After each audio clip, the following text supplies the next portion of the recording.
Ok.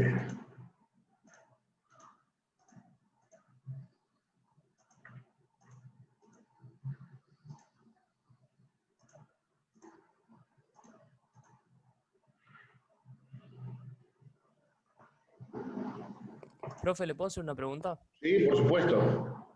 Yo lamentablemente me conecté hace un ratito porque tuve unos problemas. Eh, ¿En Córdoba seguía estando paz? No, a Paz ya lo volteamos hace 3 años. No, después de la guerra entre federales y entre la Liga del Interior y la Liga Federal, Paz, como ya les dije, fue tomado prisionero. Después, cuando suba a la clase, escuchala de nuevo. Sí, sí, me metí para no tener que ver las tres partes y ver solo la primera. Gracias. Entonces, como les venía diciendo, el asesinato de Quiroga es lo que termina de motivar a Rosas, ahora sí, a volver a asumir el gobierno de Buenos Aires. Cuenta la leyenda que estaba escribiendo una carta a uno de sus mayordomos de estancia al momento de recibir la noticia. Se nota por cómo cambia el pulso de la letra y lo dirá: miserables, he conocido no el estado de la tierra, y yo insensato que pretendía entenderme con estos botarates. Primero Dorrego, luego Villafañe, luego La Torre, ahora Quiroga. Nada es suficiente para los hombres de los principios y de las luces. Ya lo verán, el estremecimiento será espantoso y la sangre argentina correrá en porciones. Ahora sí, Rosas está decidido a asumir el gobierno y ya resulta clara a esta altura del partido que la guerra con los unitarios será una guerra a muerte, en la cual no habrá tregua. Esto que Rosas termina de convencerse en 1835 ya había sido advertido por el general San Martín, allá por 1829. Yo no lo he mencionado, pero luego de la caída de Rivadavia hay un frustrado retorno del general San Martín al país. Al ver caído a su enemigo histórico, de cayó Rivadavia, vuelvo a Argentina, maravilloso. Con tanta suerte que cuando llega había un golpe de Estado unitario. Llegó a la rada del puerto de Buenos Aires y no desembarcó.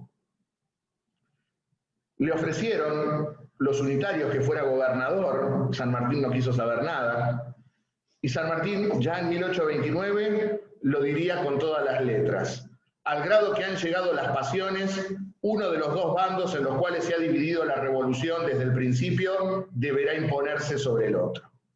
Es decir, San Martín ya en 1829 veía claramente algo: no hay conciliación posible. No hay conciliación posible. Por lo tanto, ahora sí, el gobierno de Rosas va a tener toda la dureza que no tuvo en su primera gestión.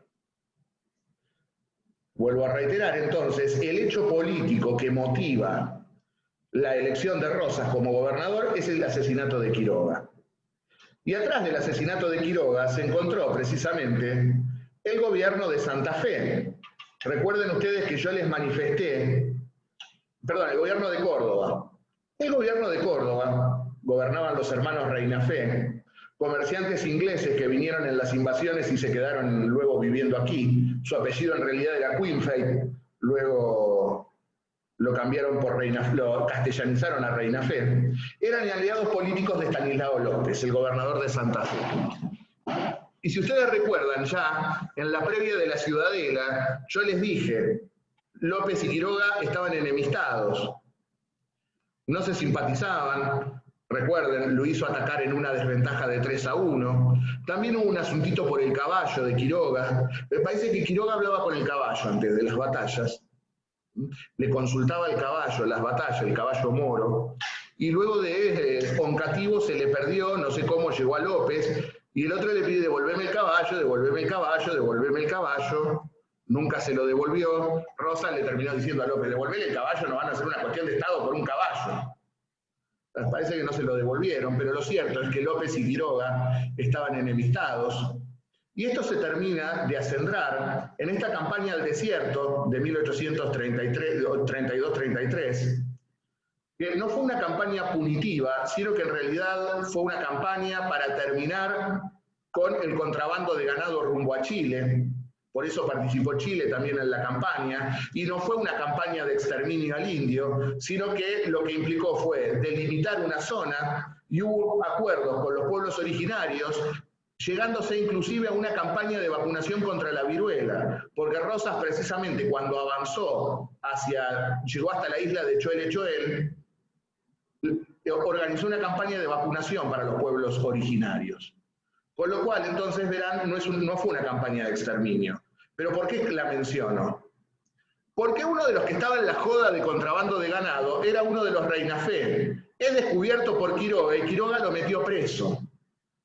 Los Reinafé se la iban a cobrar, porque fueron los Reinafé quienes estuvieron detrás del asesinato de Quiroga. Ahora bien, volvamos a este excurso acerca del asesinato de Facundo. Lo cierto es que el 7 de marzo de 1835, la legislatura de la provincia de Buenos Aires dicta una ley por la cual, en primer lugar, se modifica la duración del mandato del gobernador. Si ustedes recuerdan, por la vieja ley de 1823, el gobernador duraba 3 años en el ejercicio de su cargo, ¿verdad? Pues bien, ahora el gobernador va a durar 5 años en el ejercicio de su mandato, y ahora la legislatura decide depositar en el gobernador la suma del poder público. Ahora vamos a explicar esto de la suma del poder público.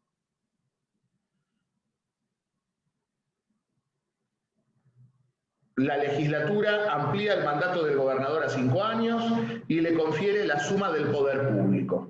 Suma del poder público que tendría 2 limitaciones. Por un lado, el respeto, defensa y conservación de la religión católica, obviamente la Santa Confederación. Y por el otro lado, el sostenimiento y defensa de la causa nacional de la Federación. Eran los 2 límites que tendría el gobernador en el ejercicio de la suma de poderes. Y esta suma de poderes duraría lo que el gobernador creyese necesario. Obviamente, la legislatura elige gobernador a Juan Manuel de Rosas. Reitero, se amplía el mandato del gobernador a 5 años, de 3 a 5, y se le otorga la suma de poderes con estas 2 limitaciones. Ahora bien, ¿qué es esto de la suma del poder público? ¿Y qué es lo que le ha hecho a que Rosas se ganara el mote del tirano, del dictador y de todos esos epítetos pedorros que pone la historia oficial, la historia del Villiquen? Ustedes son muy chicos, no sé si llegaron a leer el Villiquen. Seguramente sus padres o sus abuelos conocieron el Villiquen, el anteojito y todas esas porquerías con las cuales nos torturaban cuando éramos chicos nosotros. Profe, ¿te puedo hacer una pregunta? La legislatura, ¿quiénes estaban ahí? Porque por lo que se ve siempre elegían a Rosas, tipo, ni lo dudaban, ni lo elegían como 4 o 5 veces. Y porque era el caudillo popular por excelencia. Pero siempre... Ganaba el federalismo en las elecciones, y sí. Pero no tenía otra competencia ni nada, por así decirlo. Pero no existían los partidos políticos tampoco tal cual lo conocen ahora. Ustedes no piensen que es como ahora que se hacía proselitismo, que había 2 millones de listas. A veces hasta había una sola lista, ¿no? Era distinto el sistema político. Es muy difícil explicarles cómo era el sistema político. Lo que sí es claro es que durante todo este tiempo nunca hubo fraude. Y eso es algo que hasta los propios enemigos de Rosas reconocieron. Porque los propios enemigos de Rosas, como dirá Sarmiento, Sarmiento lo dirá en una carta, haciendo honor a la verdad histórica, y ya que Sarmiento hable de verdad histórica es todo un mérito, porque fue un mentiroso toda su vida. Sarmiento lo dice, nunca hubo un gobierno tan votado y tan sostenido por la opinión pública como el gobierno de Rosas. E incluso Esteban Echeverría también lo diría. Todos queríamos que empuñara la suma de poderes en 1835. No sobraba gente para ejercer el gobierno tampoco, ¿eh? Y si algo que es cierto, Rosas era un tipo respetado por ambos bandos, porque además lo consideraban un hombre de orden. El problema con Rosas serán las medidas que tomará en este gobierno y que van a irritar a las clases poderosas del país, como veremos. Ahora les quería explicar algo que es importante porque es pregunta de examen. ¿Qué es esto de la suma del poder público? Suele sostenerse que la suma del poder público implica la anulación de la República. ¿Por qué? Porque significaría la concentración de los tres poderes en uno solo. Bueno, eso, la verdad, jurídicamente hablando, no resiste análisis. Porque si yo concentro todos los poderes de la República en uno solo, no tengo suma de poderes, tengo rey. Sería una monarquía. La suma del poder público, en realidad, se asemeja más a la vieja institución de la dictadura romana. ¿Dieron derecho romano ya?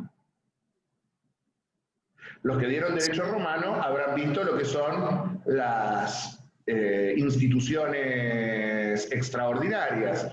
Recuerden que en determinadas circunstancias de tumulto o conmoción pública, el Senado romano delegaba los poderes de la República en un dictador por un término de tiempo acotado a efectos de terminar con esa situación de desorden. Pues bien, es muy similar a la suma de poderes que se le concede a Juan Manuel de Rosas. Y la suma ¿Se asimila a las facultades extraordinarias o no? Un poco más que las facultades extraordinarias. ¿Y al estado de sitio? Porque todavía no tenemos estado de sitio porque no hay constitución todavía. No, pero digo, ¿no se le asemeja también al estado de sitio? En realidad no. En realidad el estado de sitio se asemeja más a las facultades extraordinarias. La suma del poder público es mayor, porque lo que pasa es que no avancé todavía. La suma del poder público implica la posibilidad de que el gobernador dicte decretos con fuerza de ley. Hoy esto ya no nos sorprende porque los presidentes dictan decretos con fuerza de ley, por lo tanto no sería un problema, pero también que el Ejecutivo se arrogue atribuciones de carácter judicial, que quizás eso sea lo más sensible.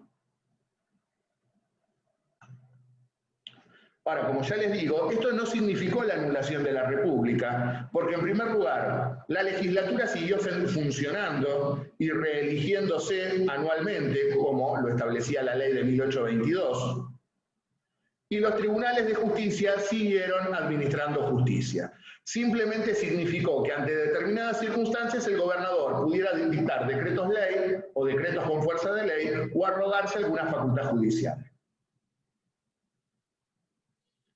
Veremos que en este sentido, Rosas, si bien ejerció esta atribución, cada vez que dictó un decreto con fuerza de ley, automáticamente lo remitió a la legislatura para que lo aprobara o lo desechara. Es decir, su accionar legislativo con suma de poderes siempre estuvo controlado por la legislatura. Y punto número 2. En materia de administración de justicia, solamente en muy contados casos aplicó atribuciones de carácter judicial. Suele decirse que las utilizó en 3 oportunidades, que para mí en realidad fue solamente una, y ahora les voy a explicar por qué. ¿Queda claro el concepto de suma de poderes? Sí, profe. Bien. Yo no termino de entender cuáles serían esas atribuciones judiciales. ¿Qué podría ser, por ejemplo? Dictar sentencia, ni más ni menos. Que ahí está el tema, que era lo que les iba a decir ahora. En materia judicial, supuestamente las usó en 3 oportunidades. Una fue la quiebra de la Casa Lezica Hermanos en 1842, que la verdad, la propia clase comercial porteña le pidió al gobernador que interviniera porque era un desastre lo que había ocurrido. Una quiebra fraudulenta que había arrasado prácticamente con todo. Discúlpenme, tengo que enchufar la...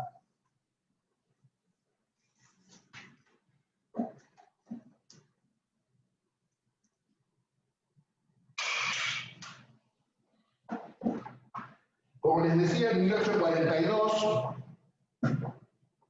la quiebra de la Casa Lezica Hermanos. Otro caso, que fue mucho más cinematográfico, por ahí lo conocen, si hay alguno que peina alguna cana por aquí. El caso de Camila O'Gorman y Ladislao Gutiérrez.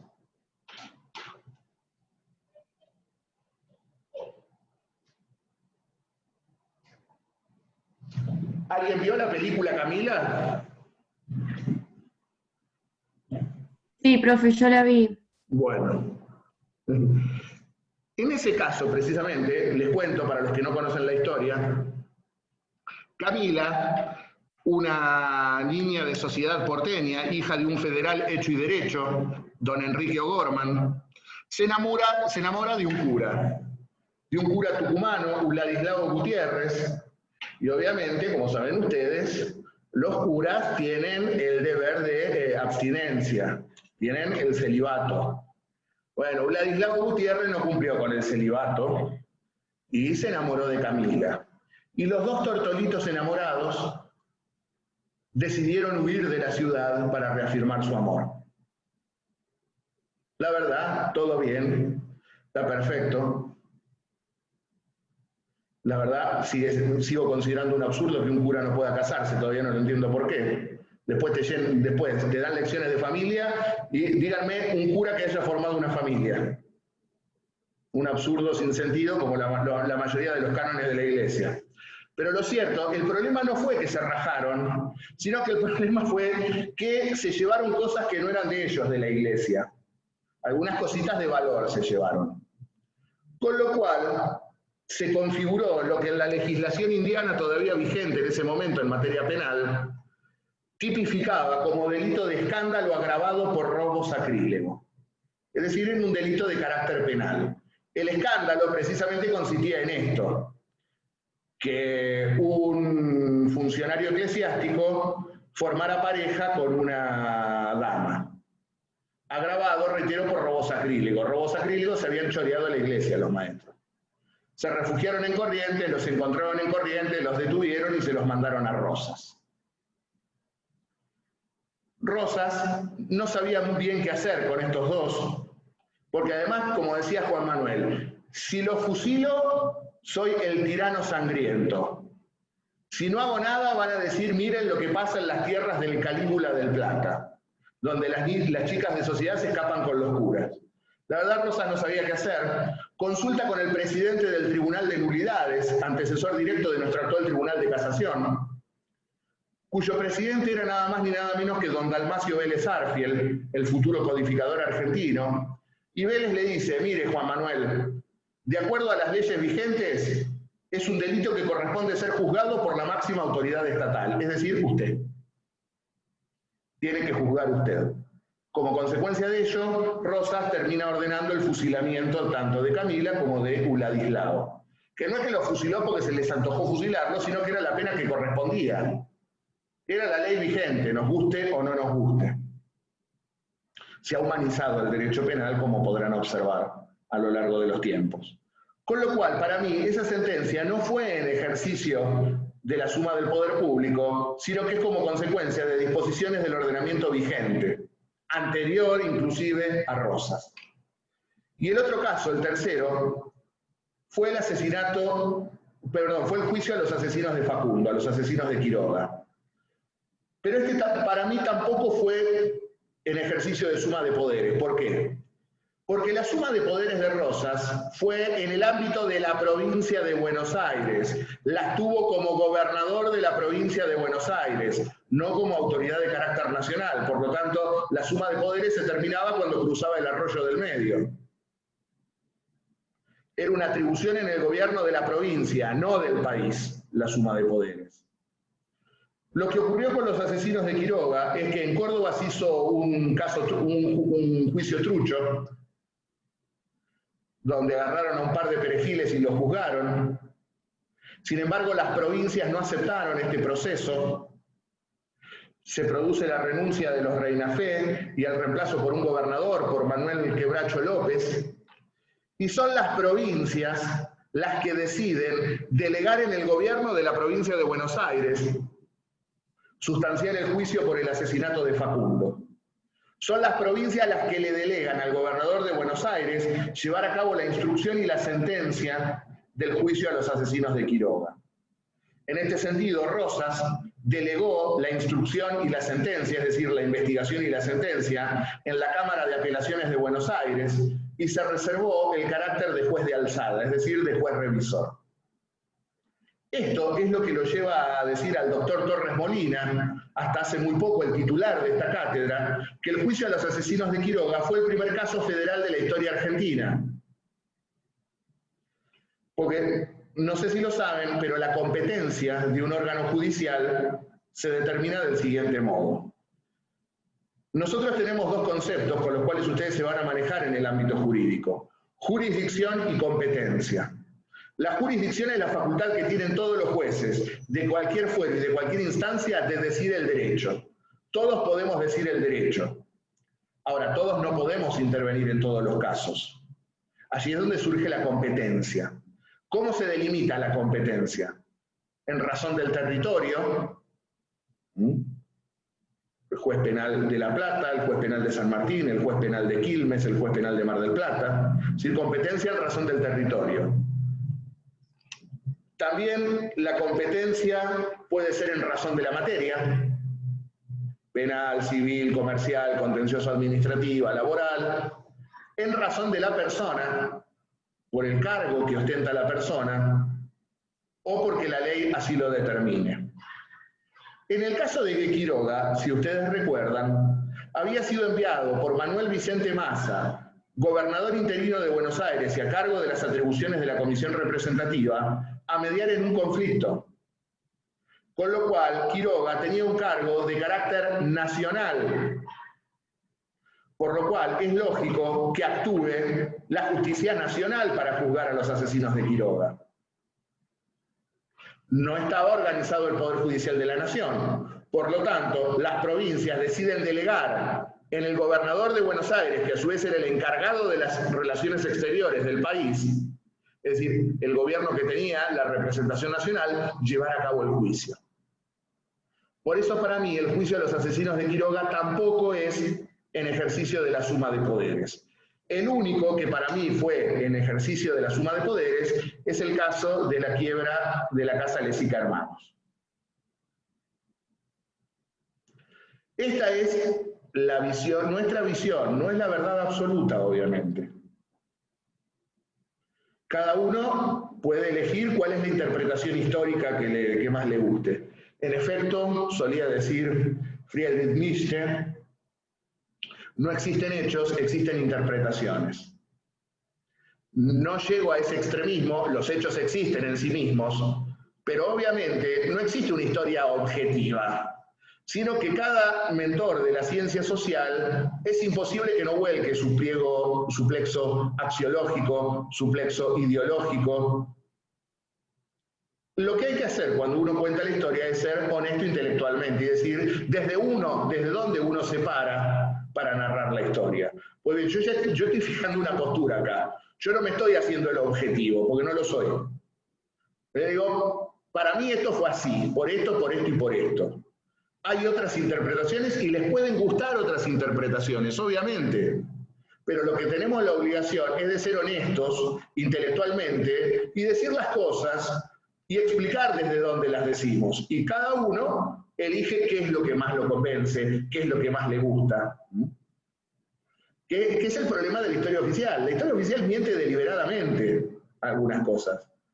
El tirano sangriento. ¿Algún libro de historia oficial explica esto? No. Ahí radica el problema. Entonces, esta es la cuestión de la suma de poderes. Profe, Sí. disculpe que lo moleste, ¿y usted por qué cree que se da esto, así de que nos enseñan la historia de esta manera? Porque en la Argentina se hizo una política de la historia.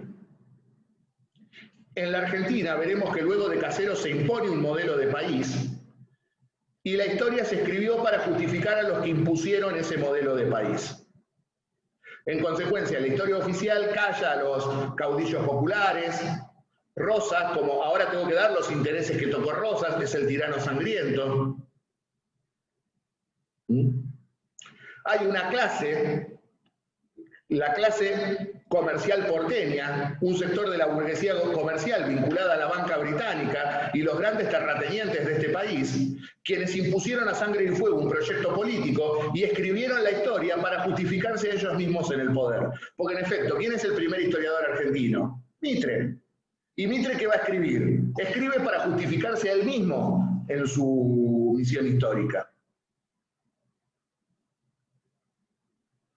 Esto es lo que ocurre con la historia oficial. Será don Adolfo Saldías en la década del 80 quien inicie las corrientes revisionistas en la historiografía argentina.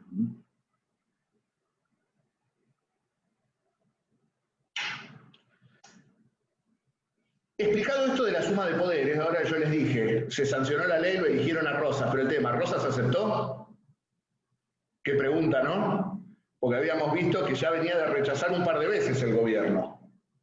Rosas, plenamente consciente del enorme poder que se le estaba otorgando, solicitó que se consultara a los ciudadanos de Buenos Aires si estaban de acuerdo con que se le otorgaran estas atribuciones. Por lo cual, la legislatura de Buenos Aires convoca los días 26, 27 y 28 de marzo de 1835 a un plebiscito. Plebiscito que arrojó, como les pongo allí, 9.720 votos a favor y solamente 7 en contra. Los 7 votos en contra fueron los de los parientes de Rosas. Los parientes y el médico de Rosas que no querían saber absolutamente nada con que desempeñar este tipo de atribuciones. En este sentido, cuando yo hoy dije que Esteban Echeverría dijo que nunca hubo un gobierno más sostenido por la opinión pública, ni tan votado, se refería a estas elecciones precisamente. Y lo mismo, cuando cité a Sarmiento, se refería a esta elección. Fue el tipo más votado de la historia argentina. Y veremos que luego de la caída de Rosas, no se votó más hasta que se sancionó la ley Sáenz Peña y aparece en la escena política don Hipólito Yrigoyen. En el mes de abril la Junta efectúa el escrutinio y finalmente el 4 de abril de 1835 Juan Manuel de Rosas asume por segunda vez el gobierno de la provincia de Buenos Aires.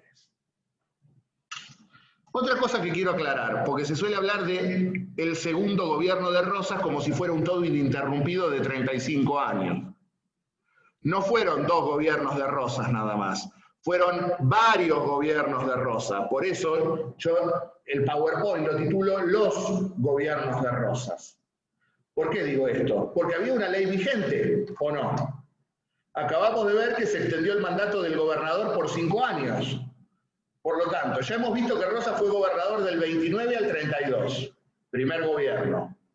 Acaban de elegirlo para el periodo 35-40, segundo gobierno. Fue reelegido para el periodo 40-45, tercer gobierno. Fue reelegido para el periodo 45-50, cuarto gobierno. Y fue reelegido para el periodo 50-55, quinto gobierno, que no terminó porque Urquiza se puso la camiseta brasileña y lo volteó. Entonces, no fueron 2, sino que fueron 5 gobiernos de Rosas. No es que se sentó en el trono del monarca y dijo gobierno hasta que yo quiero, sino que había una ley vigente, que era la ley del 7 de marzo de 1835, y que establecía cuánto duraba el gobernador. Y ahora sí se viene el Rosas duro, el Rosas de hacha y tiza, porque rápidamente va a purgar de unitarios la administración pública, el ejército y hasta la mismísima iglesia, y ahora sí comprende cabalmente cuáles son los resortes económicos que el Estado necesita para manejarse soberanamente y para terminar con la influencia extranjera aquí adentro. Es así que, dando un giro copernicano en su política económica, ordena a su ministro de Hacienda, José María Rojas y Patrón, el dictado de una nueva ley de aduanas. Si ustedes recuerdan, ayer les mencioné cuando vimos la polémica Rojas y Patrón con Ferré, que Rosas se había mantenido leal al librecambismo, ¿recuerdan? Pues Profe. bien, ahora da una vuelta completa de página económica, porque va a dictar una ley proteccionista en defensa de las industrias artesanales del interior del país. Sí, adelante. Y a todo esto, ¿seguían bajo la presión de los británicos por el pago del empréstito? Sí, y ahora vamos a ver qué pasó con eso. Porque esta ley de aduanas, obviamente, va a afectar los intereses ingleses, y muy profundamente. Esta ley de aduanas fue una ley anual, taxativa y proteccionista. ¿Por qué digo que es una ley anual? Porque todos los años debían renovarse los aranceles. Era con lo mismo que la ley de presupuestos, se discute y se vota todos los años. Taxativa, porque claramente estipulaba cuáles eran los aranceles que debían aforarse, y proteccionista. ¿Por qué? Porque ponía trabas a la introducción de productos extranjeros, poniendo altos impuestos aduaneros. ¿A efectos de qué? De que un producto proveniente del exterior, principalmente de Inglaterra, al pagar alto impuesto aduanero, tuviera un precio similar al de las industrias nativas. Es decir, esta ley proteccionista tuvo el objetivo de proteger y de favorecer a las industrias del interior del país. Porque piensen ustedes, un poncho tejido en los telares de Catamarca costaba 10 pesos. Pero un poncho confeccionado con lana argentina en los telares de Manchester costaba 4 pesos. Si vos dejás que ese poncho inglés entre libremente por la aduana y tenés el poncho argentino a 10 pesos y el poncho británico a 4, vos como consumidor, ¿cuál vas a comprar? En consecuencia, lo que hay que hacer es proteger a la industria argentina, hacerla competitiva hasta que pueda sostener precios de mercado. Ahora, si vos no defendés a la industria argentina, siempre lo de afuera te lo va a comer. Estábamos hablando nada más ni nada menos que de Inglaterra, la campeona de la revolución industrial. Esta ley iba a llegar al máximo de proteccionismo. Lisa y llanamente iba a prohibir la introducción de producciones extranjeras cuyo similar criollo estaba en condiciones de cubrir el mercado local. Es decir, determinados productos que se producen en el país y que alcanzan para cubrir las necesidades del mercado interno, no se importan más, no entran más. Y fíjense, y acá está la cuestión, se prohíbe la introducción de tejidos de lana y algodón. Tejidos de lana y algodón. ¿Quién tiene la principal industria textil del mundo? Los ingleses. Exactamente. Se metió lisa y llanamente con los intereses comerciales británicos con esta ley. También prohíbe el ingreso de manufacturas de hierro, lata y latón que se podían producir acá y las hortalizas. Importábamos hortalizas, se dan cuenta, ¿no? Me hace acordar a un gobierno que tuvimos hasta hace poco que hasta los limones importábamos. Hay una continuidad, los liberales importan todo, los gobiernos federales y populares defienden las industrias locales. Con lo cual, qué horror, gordo. Con esta ley somos Venezuela, no podemos usar ponchos ingleses. Ya no hay libertad, ya no se tolera más, esto es Venezuela. Lo llevo así al extremo para que se den cuenta, ¿no? Importa más un poncho extranjero que defender las industrias locales. Rosas lo hizo, Rosas defendió las industrias locales. Y luego fue introduciendo determinados aranceles de acuerdo a las necesidades del mercado local. Fíjense, grabó con un 50% las papas, la cerveza y las sillas de montar inglesas, consideradas artículos de lujo. Lógico, si es un bien suntuario, no es necesario pagar el impuesto aduanero. ¿Querés un perfume importado? Paga el impuesto. Ahora, ¿querés el perfume importado y pagar 2 mangos? No, paga el impuesto. Del mismo modo, grava con un 35% los productos nativos insuficientes pero de conveniente estímulo. Productos de carpintería, carruajes, zapatos, ropa hecha, artículos de cuero. Había que estimular la producción industrial en el interior. Por eso, lo que compite con lo nuestro, pero como no alcanzamos a cubrir todo el mercado, bueno, que entre y que pague este arancel. En este caso, un 35%. Pero esta ley iba a ser mucho más profunda que esto. ¿Por qué? gravaba con un 25% todo lo no producido en el país.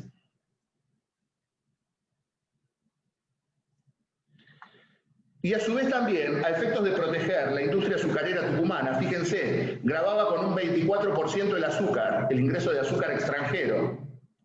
El tabaco extranjero pagaba el 35%. Y la yerba brasileña el 24%. Pero a su vez también es un antecedente remoto, pero antecedente al fin, del Mercosur. ¿Por qué digo esto? Porque trató de organizar una unión aduanera imperfecta al considerar los productos provenientes de determinados países hermanos como nacionales. Por ejemplo, fíjense lo que les pongo allí. La yerba y el tabaco paraguayos pagaban solo el 10%, porque eran considerados productos argentinos. El problema con Paraguay es que Rosas nunca reconoció la independencia paraguaya. Por eso se hacía esta distinción. Son productos argentinos, pero van a pagar un poquito, porque son argentinos y ustedes se consideran independientes. Y fíjense lo que les pongo abajo del todo. Los productos de la banda oriental y de Chile tampoco eran considerados extranjeros. Es decir, la introducción de la producción chilena, de la producción paraguaya y de la producción de la banda oriental, o no pagaba nada o pagaba muy poco en comparación con lo proveniente de Europa. Es decir, vuelve a la palestra el concepto de patria grande del federalismo. No son las 20 manzanas de Buenos Aires. Somos la patria grande latinoamericana, la política americanista de Rosas, la patria grande en defensa de una patria latinoamericana. Por eso considera los productos de la banda oriental y de Chile como nacionales. Y lo propio ocurre con la producción paraguaya, a la cual, reitero, Rosas nunca reconoció la independencia y pretendió traerlo de nuevo a la nacionalidad de Argentina. Ahora, del mismo modo que se paga para entrar, también se paga para salir. El tan mentado tema de las retenciones. Fíjense, se pagaba un 4% a las exportaciones que no se aplicaba si salía en buques de bandera nacional. ¿El objetivo cuál era? Fomentar una flota mercante argentina. No la teníamos, había que fomentarla. Por lo tanto, para exportar se graba con el 4%, pero si el buque es nacional, no se paga derechos de exportación.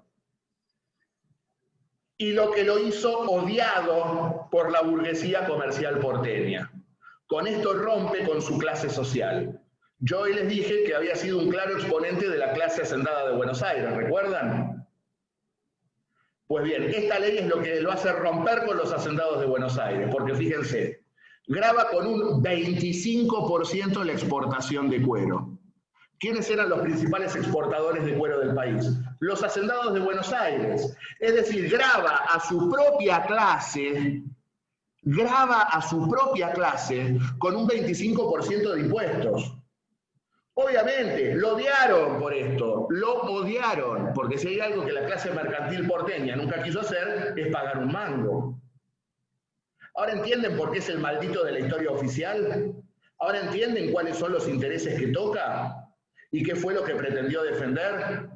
La defensa de las industrias locales, la defensa de una economía que comprendiera la patria grande latinoamericana.